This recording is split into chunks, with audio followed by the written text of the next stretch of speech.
Ayan po ang aming asong si Wolfo at pumunta po sa ano yan, lalaban yan. Ilagay mo sa tali sa liig. Ayun na yung tali niya, di ba? Kunin mo muna, ilis mo muna yung ano palanggana. Ayun. At kailangan pong itali ang aming aso. Yan magaganyan siya, kaya na ayaw ko pupunta sa sulog ng bahay. Kadumi-dumi niya.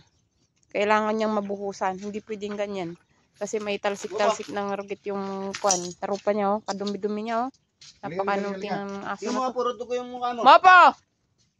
Binuhat mo na sana kagad. Natatakot nga, baka bilang kumakas. Opo, halika. Chu! Hindi yan. Halika. Mopo! Chu! Hindi yan kakagat. Ano nga rin, dahil hindi pwedeng gano'n na. Mamaya pag natumpa. Wopo! Yung ano matanggalin mo. Anong kailangan? Palambutin na itong buto-buto. Yung kaserola?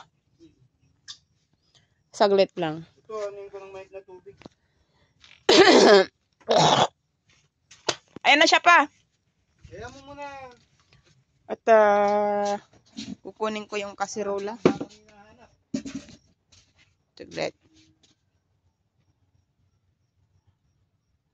Ito. Kaserola.